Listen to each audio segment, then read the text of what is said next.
Episode 6, A Hot Mic in Manhattan. The Allyson Friedman case files open. Glass poured. Let's talk academia. This is the Ivory Tower Files. Before we get into it, if you find these conversations useful, take a moment to like the video, subscribe to the channel, leave a comment, and turn on notifications so you don't miss the next file.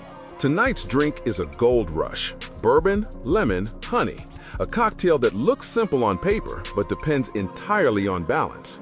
Push the sweetness too far and it softens. Lean too hard on the citrus and it sharpens quickly. When it works, it's clean and precise. When it doesn't, everything feels slightly off. That felt like the right pairing for this case, because what we are dealing with here is not corruption or fraud or institutional scheming. It is something more familiar and, in many ways, more uncomfortable for people inside higher education. A moment, a microphone, a set of words, and then everything that follows once those words leave the room they were spoken in. Before we begin, a quick note.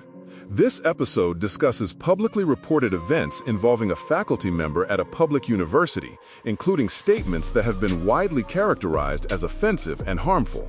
The information presented here is drawn from publicly available reporting, recorded public meetings, and institutional statements. The purpose is analysis and commentary, not legal judgment and not legal advice. In recent episodes, the focus has been on institutional power at scale. Donors, governance, national reputations, and the kinds of decisions that reshape universities from the top down. This case shifts the lens downward and inward into something far more routine and therefore far more recognizable to faculty. A public meeting, a civic setting, a faculty member attending not as a professor but as a parent. And yet, what happens in that setting does not stay there. That is where the tension begins, because the structure of the situation is one most faculty understand instinctively. You are off campus. You are not teaching. You are not publishing. You are not formally representing your institution. And still, the moment anything becomes public, your institutional identity arrives with you whether you intended it to or not. Today's file takes us to Hunter College, within the City University of New York, and to Allyson Friedman. Before getting into the incident itself, it is worth pausing on the setting, because institutional context shapes how a moment like this is interpreted. Hunter is not simply a campus in Manhattan. It is one of the flagship institutions of a large public university system with a long history tied to access, mobility, and public service. Its student body reflects the city it sits in, racially, economically, and culturally diverse, with many first-generation students navigating higher education alongside other responsibilities. The institution presents itself not only as a site of research and instruction, but as part of a broader civic project, one that emphasizes inclusion, participation, and the development of students as engaged members of society. Faculty work, in that sense, sits inside a larger narrative about what the institution claims to stand for. Now place Friedman within that environment. She is a tenured associate professor in the biological sciences, working in a research-intensive domain that depends on funding, laboratory infrastructure, and sustained scholarly output. Her career follows a recognizable academic trajectory: elite training, successful advancement, and the kind of record that meets the expectations institutions use to grant tenure.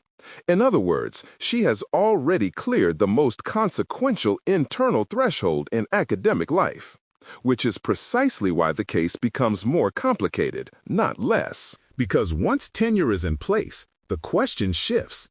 It is no longer about whether someone can do the job in a technical sense. Instead, attention moves toward judgment, conduct, and the broader role a faculty member plays within and beyond the institution. Tenure protects scholarship. It protects the ability to think, argue, publish, and teach without fear of dismissal based solely on disagreement. What it does not do is eliminate the need for standards. It creates a process for evaluating serious concerns. It does not remove those concerns from consideration altogether. The incident itself took place during a New York City District 3 Community Education Council meeting, a public, recorded forum where families, students, and community members were discussing proposed school closures. Friedman attended as a parent in the district, not in a formal university role. During that meeting, while an 8th grade student spoke about the potential closing of her school, Friedman's microphone was live. She could be heard saying, "They're just too dumb to know they're in a bad school," followed by remarks referencing race that were widely condemned. The reaction in the moment was immediate. Attendees appeared visibly shocked. Someone interrupted to tell her she was audible. What might once have been contained within a room instead became part of a recorded archive, and from there, part of a much wider public conversation. There is additional context that complicates the interpretation. Earlier in the meeting, a district official had referenced Carter G. Woodson in a discussion about systemic inequality. In her later statement, Friedman said she had been attempting to explain systemic racism to her child by referencing a racist trope, and that the portion of the conversation captured on the recording did not reflect her intended point. She described the unmuted microphone as accidental and emphasized that the views heard were not her own, while also apologizing for the harm caused. From an academic standpoint, this is where the situation becomes analytically dense. Intent, context, and impact do not align neatly here. A faculty member may assert one meaning. The public may experience another. Institutions, meanwhile, are left determining how those elements should be weighed against one another. The response from Hunter College followed a recognizable pattern. The university confirmed the incident, initiated a review under its conduct and non-discrimination policies, and ultimately placed Friedman on leave pending investigation. President Nancy Contour's statement framed the issue within the institution's broader commitments, noting that the incident occurred during Black History Month in a setting already focused on systemic racism and the role of educational institutions in addressing it. The message was measured, but the implication was clear. The situation raised questions not just about one individual, but about alignment with institutional values. Outside the university, the reaction was equally strong. The Community Education Council described the remarks as racist and anti-Black, emphasizing the harm caused, particularly given that a student was speaking at the time. City officials condemned the comments, and calls for resignation emerged, framed not as retaliation, but as a question of professional standards. At this point, the case might seem familiar. Another instance of a public controversy leading to institutional review. But the story does not stop there. The meeting itself centered on a proposed school closure, specifically the Community Action School. Friedman, attending as a parent, indicated in her statement that she supported the students advocating against closure. And yet, the words that became public suggested something very different. Whatever the intended meaning, the audible remarks aligned with a narrative often used to justify closure, that students and families lack awareness or capacity. In effect, the public version of the moment undercut the position she later described herself as supporting. This is where the gap between intent and impact becomes particularly stark. What someone believes they are saying and what others hear can diverge sharply. And once the latter enters the public record, it tends to carry more weight in institutional decision-making. Then the situation evolved in a way that is unusual even for high-profile academic controversies. The plan to close the Community Action School was ultimately scrapped. City officials cited the need for stability, support, and space for the community to process what had occurred. The controversy itself had become part of the policy environment. That is not a typical outcome. A faculty member's off-duty remarks, made in a personal capacity, became one factor, among others, in a decision affecting an entire school community. The consequences extended beyond employment, beyond reputation, and into the civic sphere. Returning to the academic frame, this is where the case becomes especially instructive. For a tenured faculty member, removal is not immediate or automatic. It requires process, evidence, and a determination that institutional standards have been violated in a way that justifies serious sanction. That protection exists for a reason. At the same time, tenure does not shield a faculty member from professional consequences that operate outside formal dismissal. Trust can erode. Relationships can shift. Opportunities for leadership or advancement can narrow significantly. And this is particularly relevant at the associate professor level. Promotion to full professor is not guaranteed. It is an evaluative process that considers not only scholarly output, but also professional judgment, institutional contribution, and the ability to represent the university in a broader sense.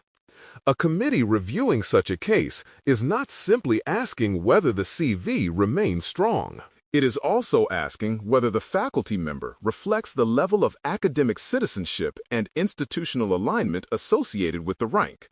That creates a genuine tension. On one side, there is a strong argument that off-duty speech, particularly in a personal context, should not outweigh a record of scholarly achievement. On the other, there is an equally strong argument that public conduct, especially when it becomes widely known and tied to issues central to the institution's mission, cannot be treated as irrelevant to advancement. Those positions do not reconcile easily, and committees rarely articulate the balance explicitly, even when it shapes outcomes. Stepping back, what this case reveals is how much the boundaries around academic roles have shifted. The separation between professional and personal life remains important in principle, but in practice it is increasingly difficult to maintain. Digital environments, recorded meetings, and rapid dissemination mean that moments assumed to be private can become permanently public, and once that happens, institutional affiliation tends to follow. For faculty, that creates a different kind of exposure. Not constant surveillance exactly, but a recognition that visibility now extends beyond classrooms, publications, and formal events. The expectation that one can step outside the professional role and remain entirely separate from it has become harder to sustain. So the questions this case raises are not narrow. They sit at the intersection of academic freedom, institutional responsibility, and public accountability. How much weight should intent carry when impact is clear and widely experienced? To what extent should institutions evaluate speech that occurs outside formal professional duties? What obligations do universities have to students and communities when faculty conduct becomes part of a broader public controversy? And how should tenure function in cases where the issue is not scholarship but judgment? There is no simple resolution here. A faculty member can retain legal and procedural protections while still facing lasting professional consequences. An institution can uphold due process while also responding to public concern. Both things can be true at the same time, even if they pull in different directions. If you find these conversations useful, like the video, subscribe to the channel, leave a comment, and turn on notifications so you don't miss the next file. I am especially interested in how people think about this one. How should off-duty conduct factor into academic evaluation? Where should the line sit between private speech and professional responsibility? And when a single moment carries consequences beyond the individual, does it still make sense to treat it as private? Next time, we move into a different kind of academic controversy: credentials, verification, and what happens when a resume does not hold up under scrutiny. The next file is Rashad Ritchie, and that one unfolds in two parts. Before we close, one more note. This episode is based on publicly available reporting, recorded public meetings, and institutional statements.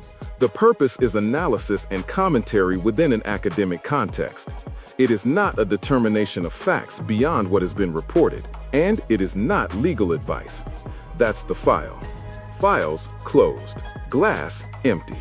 And like any good gold rush, what remains after the moment passes tends to matter more than the moment itself. See you next time.